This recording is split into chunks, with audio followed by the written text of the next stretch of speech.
Thank you so much. It's an absolute honor and privilege to be here with you today.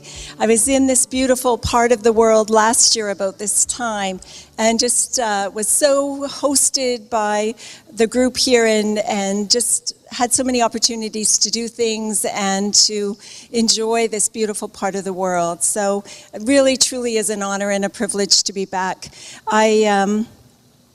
I'm so impressed with how hard you've all worked to put today together.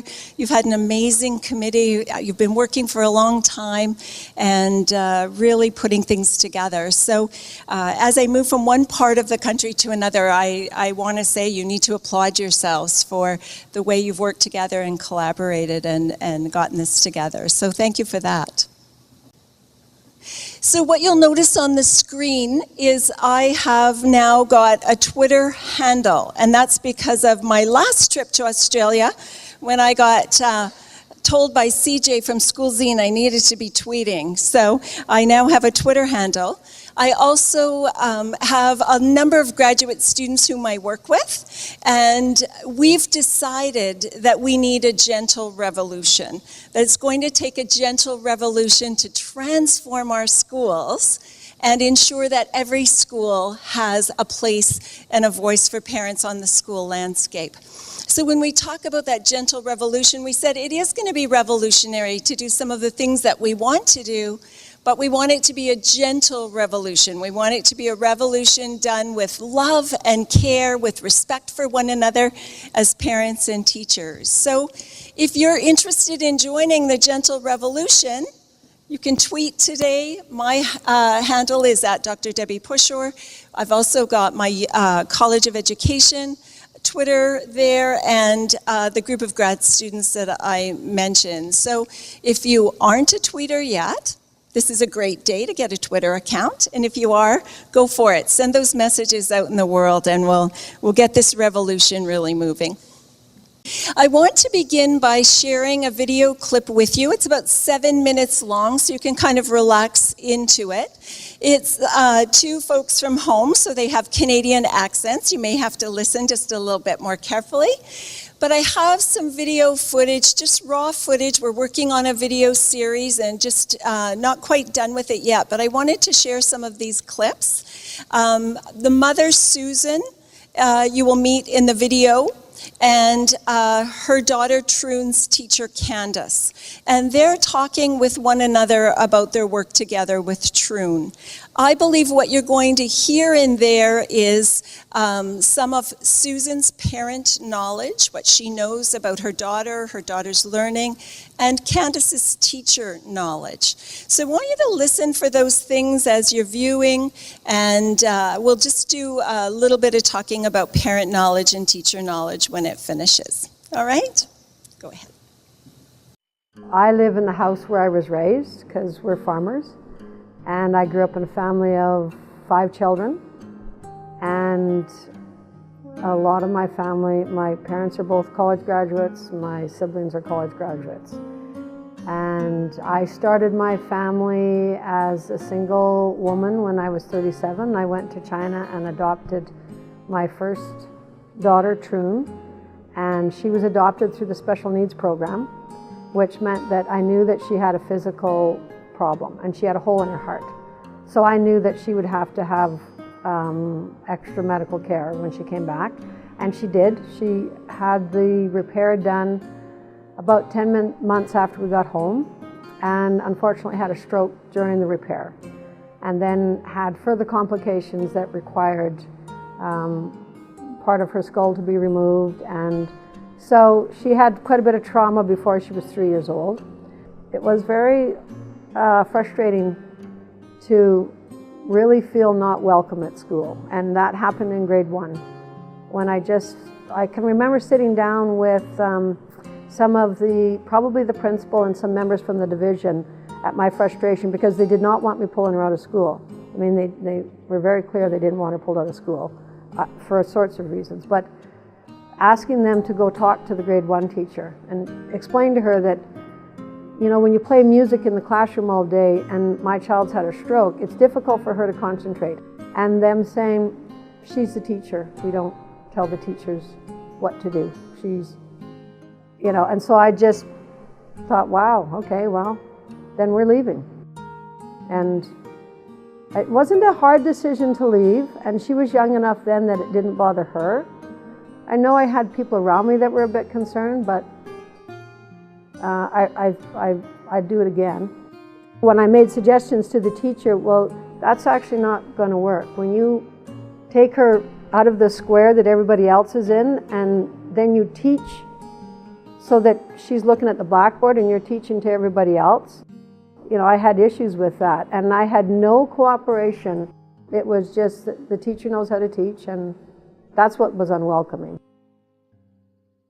Living in a small town, you hear lots of stories, right? And even though we went to church together, we knew each other, I really did not know Susan and the girls in the same way as I did after I had worked on the photo voice.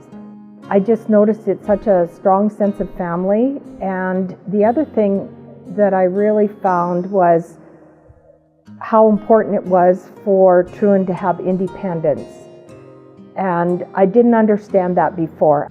I had no idea. And then just talking there, I saw that the role of the parent, of how important it was to have that happen.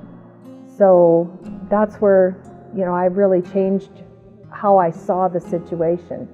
The biggest difference was that I had a teacher that I emailed me, and when I emailed her back and said, well, we did it this way, blah, blah, blah, then she would email back and say, okay, well, that's something that we can try in class. In working with writing, I wanted to know kind of the process that was used there so that I could also use that as a starting point to help her with things that I feel will help her with her writing.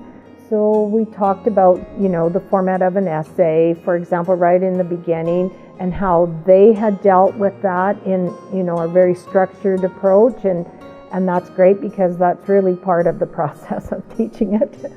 And just to have them, I talked to them about how it's important to read at the level in which you are reading, and that will strengthen you. And I explained where my thinking was coming from the work I've done with the Penny Kittle work and Richard Ellington. So we talked a lot about that and why it was important to do it that way, and just to build her stamina and her volume in her reading. Make sure that when Truan's reading her books that she's reading at grade level, or at her level. Don't worry that she's reading at grade level, which I'm a very voracious reader. Her grandfather's a voracious, we're all very good readers. So it would be very hard for me not to say, okay, you should be moving up in your books. We got to try harder books. And she was the first teacher that said, no, don't do that. It was a teacher that I think acknowledged that things had to be done differently with Truan, and so she was sharing that with me, and so then I listened. Being aware of parent knowledge and being aware that it is an aspect of a child's life that you cannot ignore. She didn't get her back up.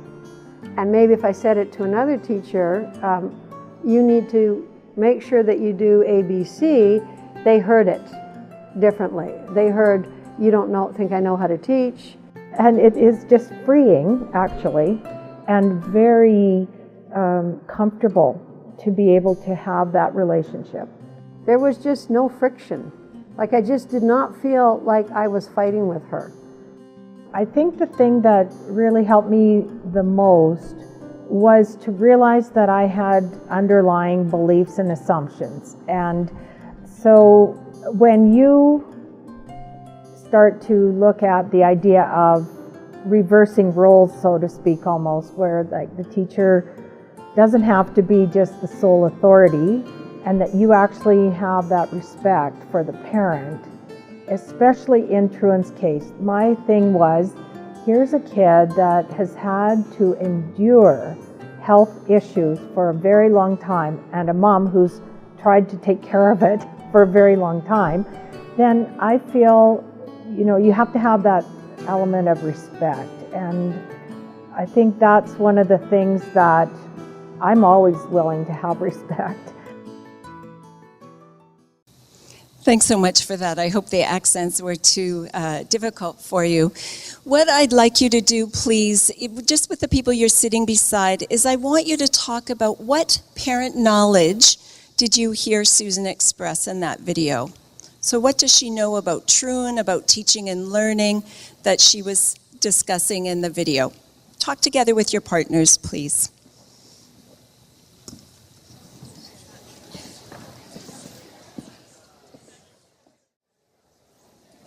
Thanks so much, everyone. I know that isn't a lot of time, but it gives you a sense of perhaps the knowledge Susan was expressing. Wayne has a mic. I'd just like you, a couple of you, to share your thoughts. What did you talk about? What did you hear in terms of Susan's knowledge as a parent, please? So you raise your hand, Wayne will pop over, we'll just share a few thoughts. We felt that, I'll get a little further from that. We felt that what happened it was that as the mother was able to speak about what worked at home, what wouldn't work at all, and was heard, she felt more engaged and therefore was more open to listening. Yeah. So in that parental kind of like, yes, we understand you were the one who taught this child for all the years before we got hold of them. Yeah. We value what you know, so bring that to us and we will bring what we know, and the two of us in the middle can make something that works for as many of us as possible. Yeah, that's beautiful, for sure. So we very much saw that Susan was bringing this whole history of knowledge with Troon. She's been with her all of these years prior to Candace teaching her in grade 9 and grade 10 English. And so how did that knowledge of her daughter's history and her ways of learning come into play? Yeah, thank you. Another volunteer, please. What else did you hear Susan expressing as knowledge? She knew the ways her child knew how to learn, the ways her child learned, and the issues, the challenges to the learning that was happening in the classroom. Beautiful. So both all of the gifts and talents her daughter had, all of the ways that she was successful with her learning, and some of the ways in which she was maybe challenged by that learning as well. Perfect. One more, please, one more sharing. Anyone have something else they heard in Susan's words? Thanks, Teresa. Way over there, please, Wayne. Okay. I think you have an actually very tiny little voice.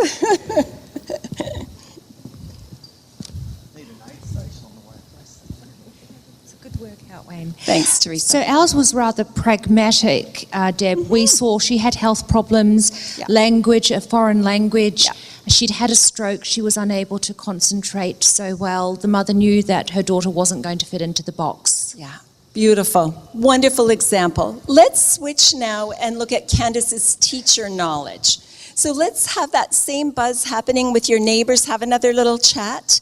We've heard some of the things Susan knew and brought to the conversation. What about Candace's teacher knowledge? Go ahead and chat, please.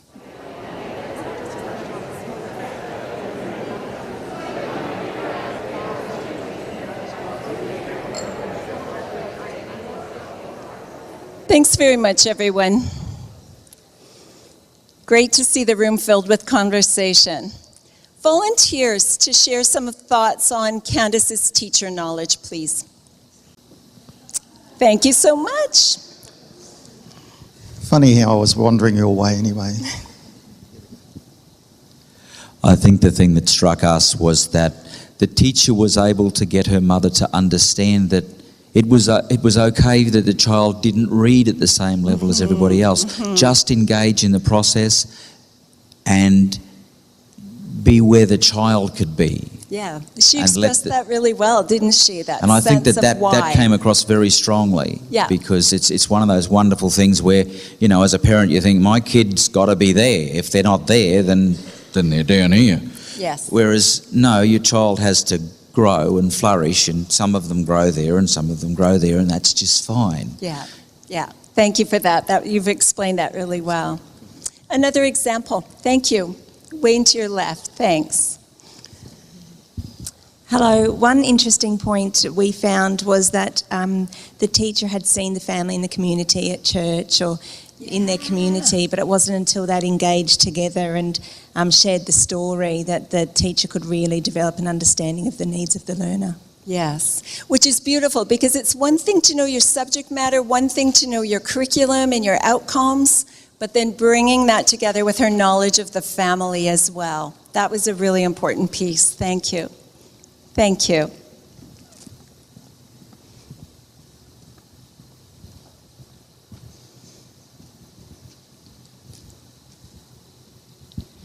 The thing that we probably discussed was the importance of having that trusting relationship where the parent felt like they could share with the teacher the learning environment that they thought their children would flourish in. And, you know, a lot of parents may not want to share that information and because they're concerned that their child will get categorised and that sort of thing. So in terms of having that open conversation is really good.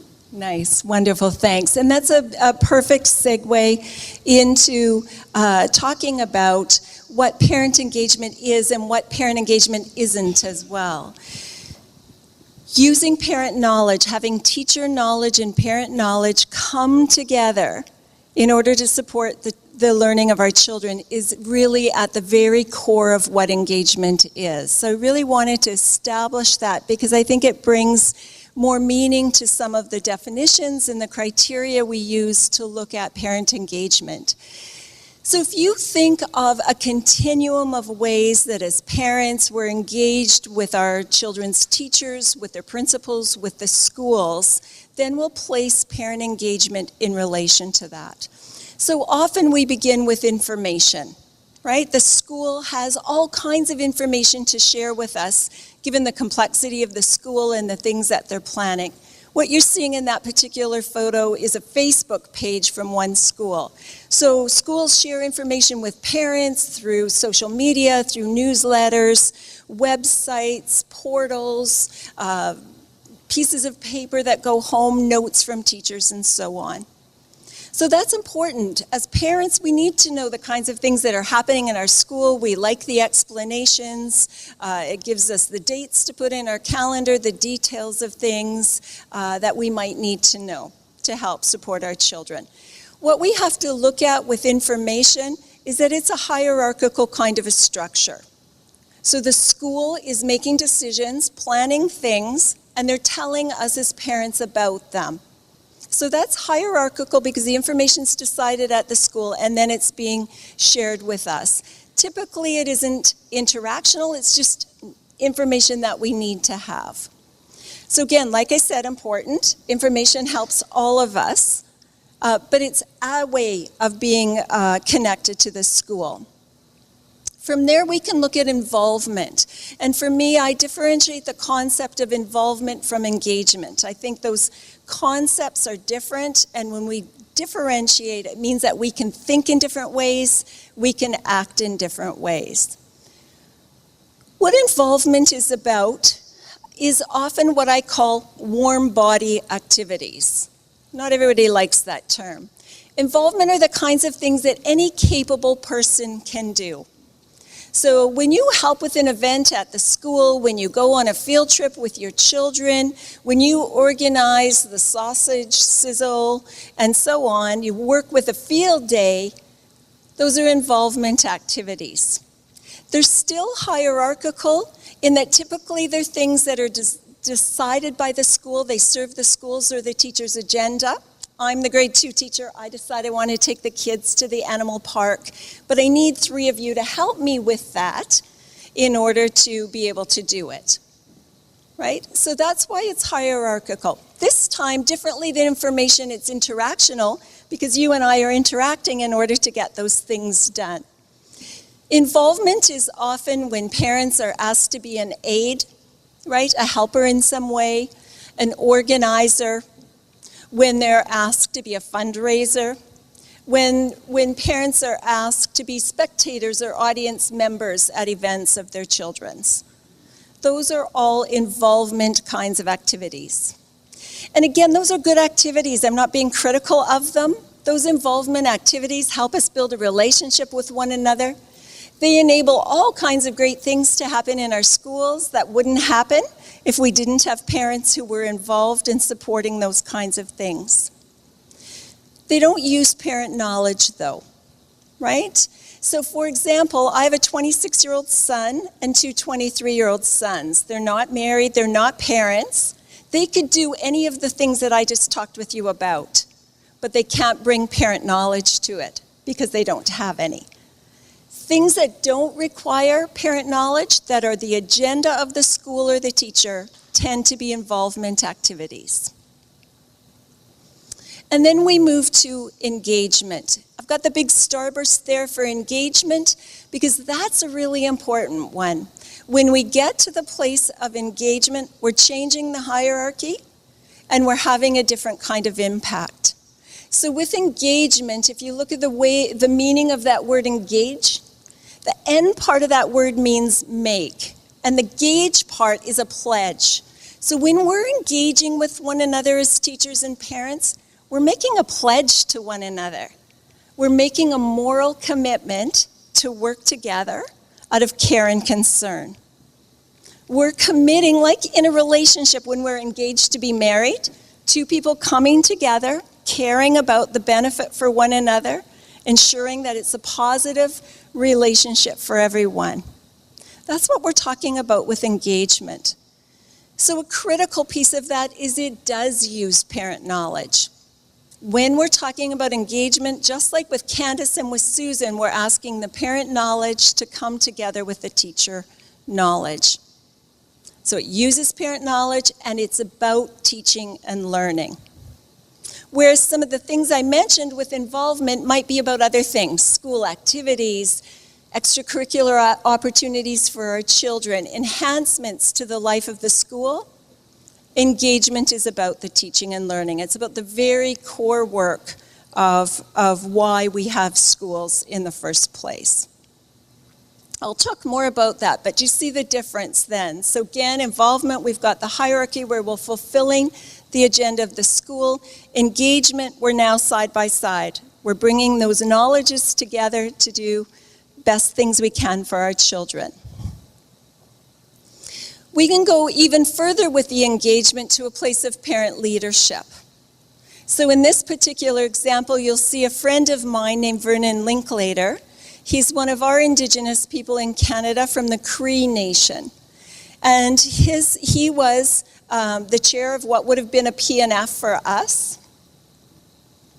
And they were talking together as parents with the principal and staff members from the school.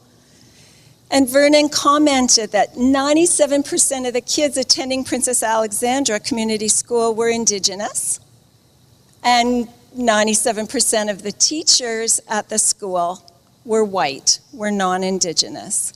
So as a parent group, they said, we think it would be great if you could be culturally responsive in your teaching of our children. And so what they suggested is that they develop, as a parent group, a professional development day for the staff.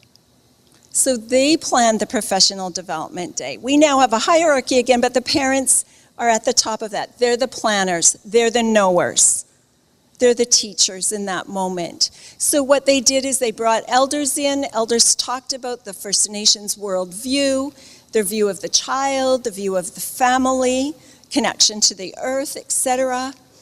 And then they had the staff get on a school bus and go drive to a First Nations reserve near our city, and they participated in a sweat lodge ceremony. So again, that ceremony was led by the elders of the lodge. And at the end of that experience, they talked about the protocols, the procedures, the teachings, the roles that people played, and said, so what does this mean for you now as teachers? Now that you know this, what difference will it make to how you teach or how you interact with our children or our families? So that's kind of like parent engagement on steroids, right? Where we've given the leadership to the parents, the people most able to lead at that point in time. So all of those have a place. all of them achieve certain outcomes in our schools.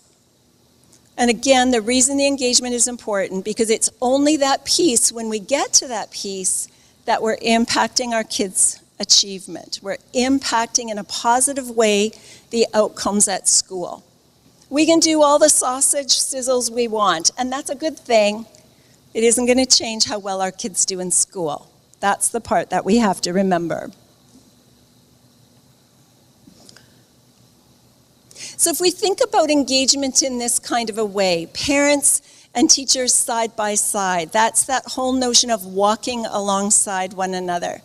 When we have those two cogs meshing together, the knowledges are infusing one into the other. If one of those cogs stops working or isn't moving, really difficult for the other one to do its job. So again, that piece that we are interconnected, both contributing in that sense. So the way I define engagement then, as parents' authentic and meaningful voice and place in their children's teaching, learning, and development. And for me, keywords there are both authentic and meaningful. Because sometimes we're engaged with our children's teachers or at a school and it isn't authentic or it isn't meaningful, right? So how do we have that relationship? Not just be a relationship, but be an authentic and meaningful relationship. That's the place we want to get to.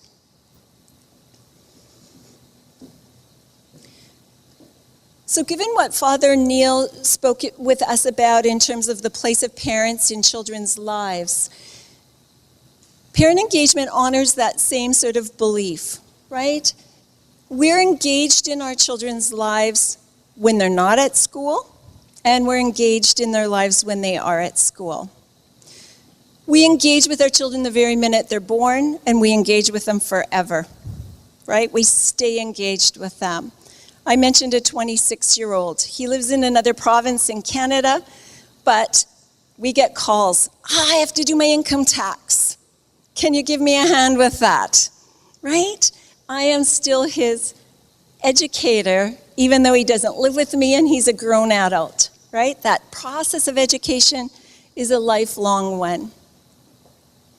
So all of the things that we do as parents matter. They do impact our kids' outcomes in school. The books we read to them, the movies we watch, the news we talk about, the documentaries on TV, taking our kids to the beach, the animal farms, cooking with them, reading or writing with them, doing mucky science experiments in the kitchen sink, whatever it is we do, our church, our culture, all of those activities are parent engagement. So when I hear teachers sometimes say, oh, these parents aren't engaged, I think they are. They're just not engaged at school. So we have to remember how important this piece is. In Saskatchewan, our teachers have 950 hours of contact time with students in a class. You calculate the math on that, kids are in school 17% of the time in a calendar year. They're out of school 83% of the time. So who's the big deal in town now? It's the parents. The parents have 83% of the time that opportunity to engage and influence children's teaching, learning, and development.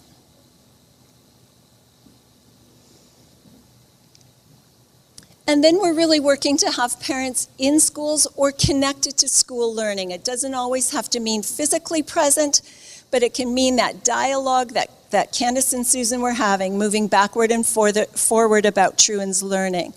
So in that instance, they were talking about emailing one another. They were sending emails back and forth. They were having phone conversations. Candace wasn't actually going to school, Susan wasn't actually going to school. But they were having that home learning come to school and that school learning come home. So we can look at that, especially as we talk about parent engagement in secondary or in remote areas and so on. The engagement doesn't always have to be physical. It might be, but it doesn't have to be. So an example of parent engagement on the school landscape might be I was working with a teacher, Kelly. She was teaching grade 1. And in our grade 1 curriculum at home, you do a unit on family in your social studies subject matter. And Kelly really wanted, given the diversity, she was in a public school, and given the diversity of her community and the diversity of the children she was teaching, she wanted to use a children's literature selection that honored all families, all kinds of families. And so she gathered these beautiful books together. There was a book, Fly Away Home, an Eve Bunting book, where the dad and the son are living in an airport. They're homeless, and they're living there while they don't have a place to live. She had in Tango Makes 3, 2 male penguins from the New York Zoo, true story, who were trying to hatch an egg and have a family of their own. She had books on foster families, adopted families, mixed race families, single parent families, and so on. And so she said, it really isn't up to me as their teacher to decide what kind of content I expose them to. That's something the parents should have a voice in as well. So she had a family evening, and she laid all these books out that she had collected. She had the coffee and tea and snacks, and she invited the families to come and look at the books. And then they talked together about notions of family, of representations, what parents were comfortable with, what they weren't comfortable with, the kinds of conversations they were prepared to have with their children. Cultural representation, was the cultural representation accurate, and so on. They co-decided what literature was going to be shared in that unit on family. To me, that's a really nice example of using parent knowledge, using teacher knowledge, talking about teaching and learning, and coming together in a way that's co-deciding. That's an example of how it can look on the landscape.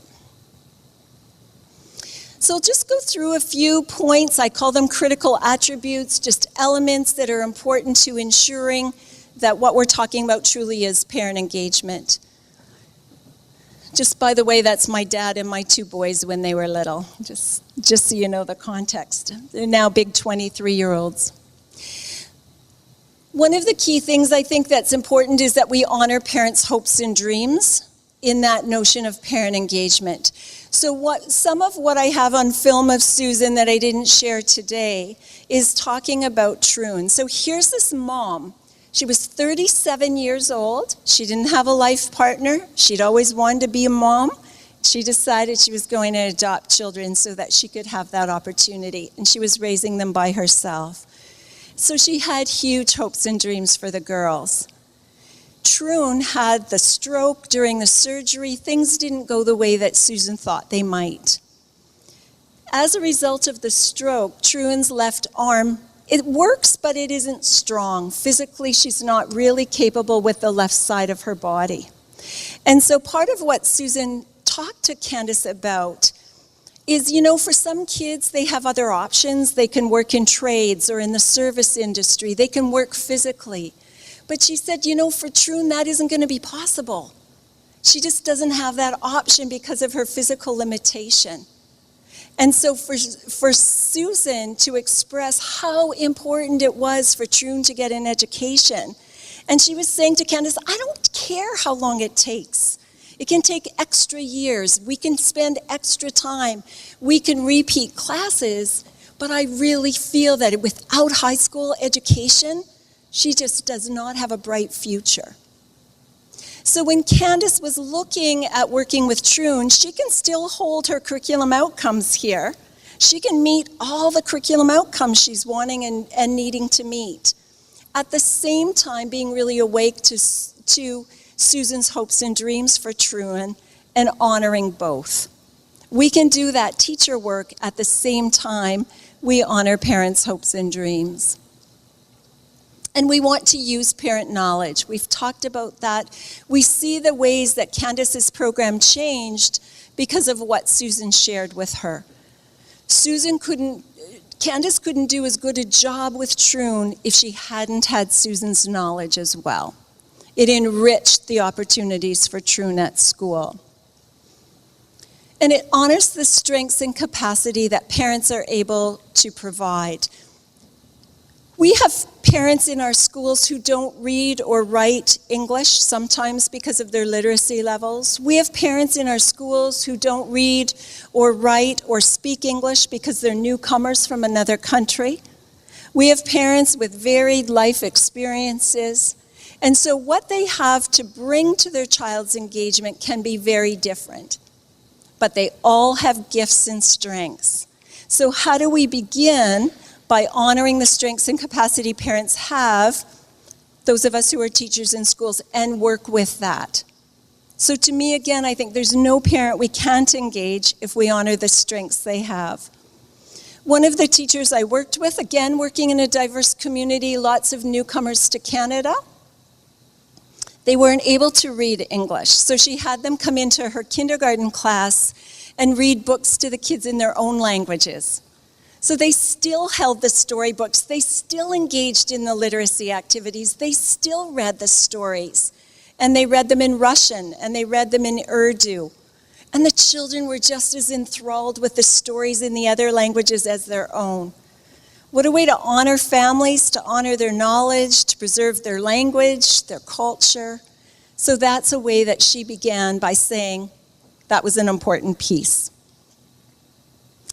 And we want to engage parents as parents, not as parents pretending to be teachers at home. Know the difference? Have you ever found yourself working on a math assignment as a parent, or a science fair project or something, and you just felt like you were way over your head as a parent?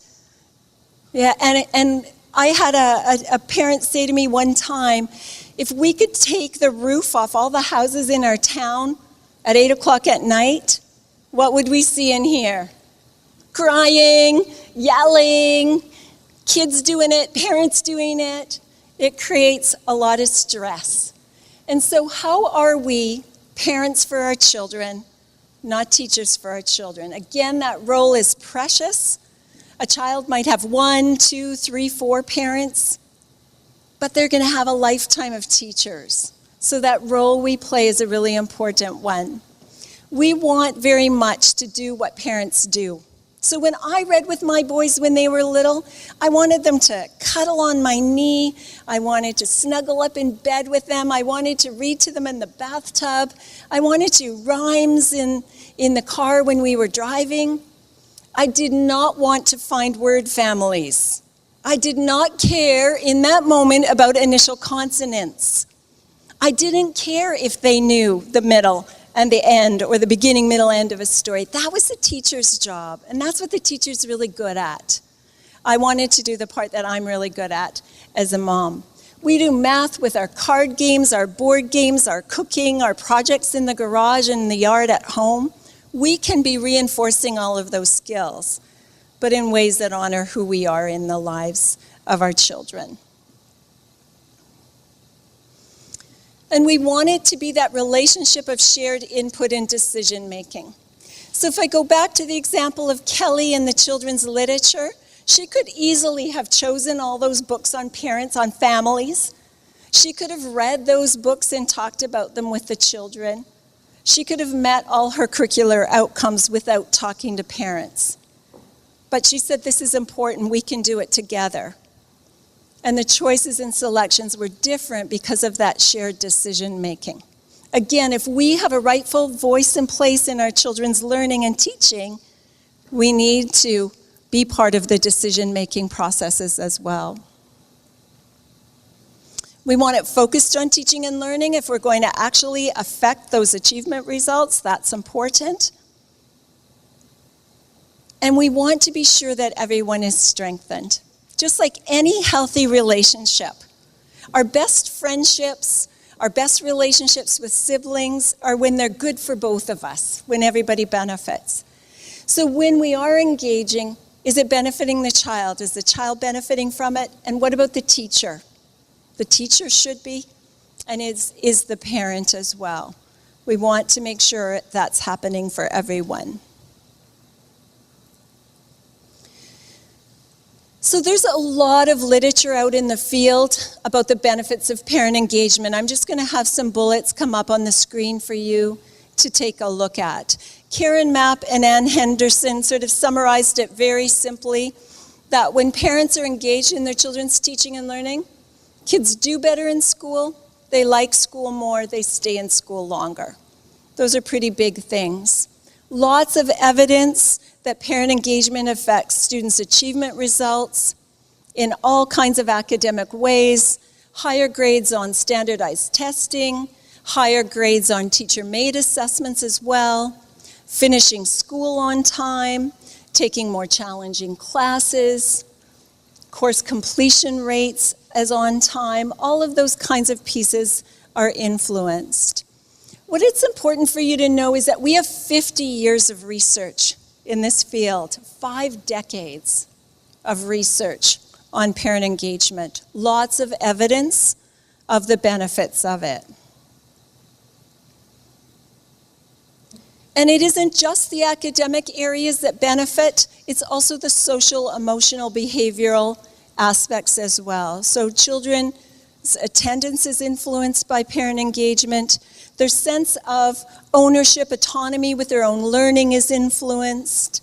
The sense of just, having social capital or sort of sway at school, that's influenced. Behavior, a number of things like that. So again, large body of researchers who've done studies in this area and have that kind of evidence. So what do we need to do to go forward with parent engagement? When Wayne introduced me, he said, okay, if we know all this, why aren't we doing it? Why isn't it happening everywhere? I've got a picture on the screen of some children doing math. Raise your hand if you believe there was math happening yesterday in the school in which you teach or the school in which your children attend. Let me know if you think there was math there. Okay, how can you be so sure? Everybody's hands are shooting up.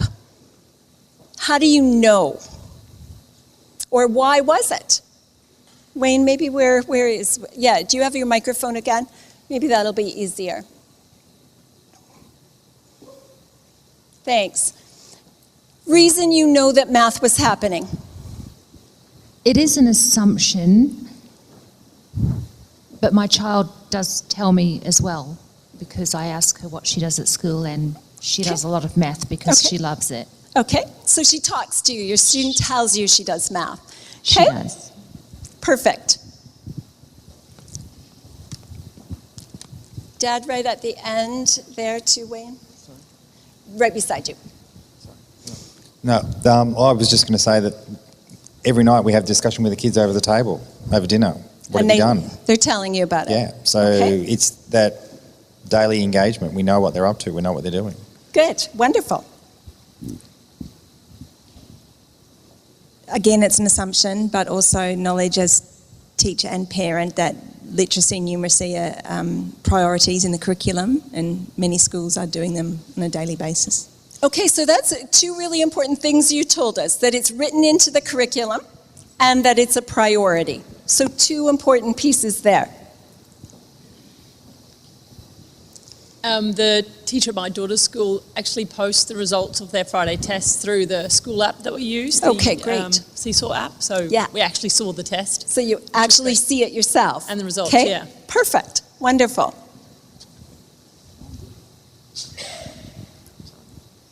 Maths is happening all the time, if I could just say that. Calculations are happening all the time. It's infused in our world. Yeah. Right, okay, Vince?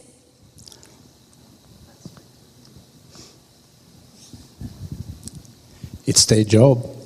It's the teacher's job to teach it. That's exactly right. So they should be doing it every day, and you get evidence for it at the end, at reports and asking questions and how you're going and checking on their progress as you do as parents. Okay, let's use that then to move to the next slide. Hand up if you are positive there was parent engagement in your school yesterday. Okay. So we have some hands, that's super encouraging, but we don't have all the hands this time. What's the difference? As you said, math is seen to be important. It's valued by the world. We see it as being an important life skill. We see it as important to people's success in their careers, in their adulthood, and so on. So we have said math is important, and because we've said that, we've defined it. We've established a curriculum, just like you said. We say these are the outcomes for grade 1 children. These are the outcomes for grade 2 children. These are the outcomes for grade 12 children. It's defined what the expectation is.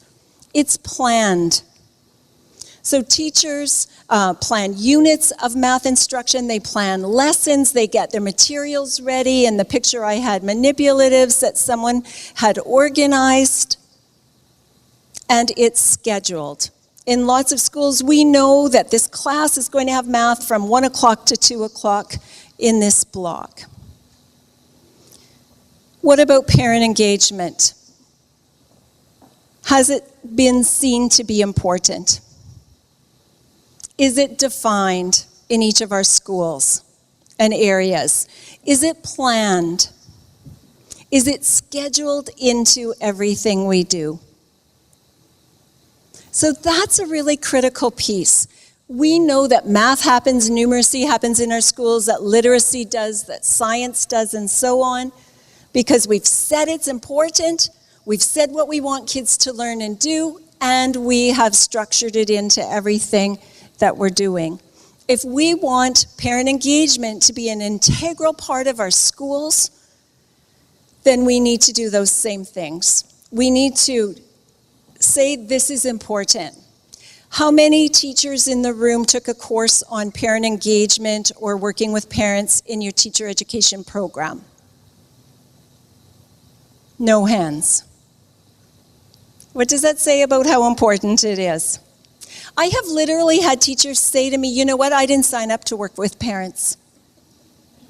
I became a teacher so I could work with children. And it's like, well, where do you think those children come from? Or live with? Who do they live with? But that's the kind of understanding. So again, if we want this to be important, we put it in our teacher education programs. We have it as part of our professional development. It becomes an aspect we discuss at every staff meeting. We define what it means for us. We plan it into our work. We schedule it in. If we want it to be systematic, it takes that kind of work.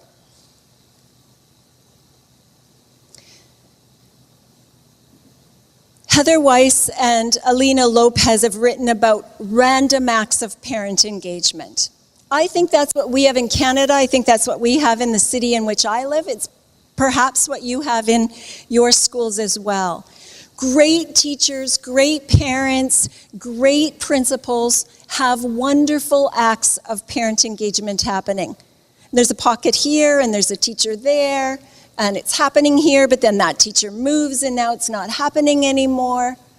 So we need to move from random acts of parent engagement to systematic acts of parent engagement. Parent engagement has to be as common as math. It has to be just as much an expectation and just as much embedded into everything that we do.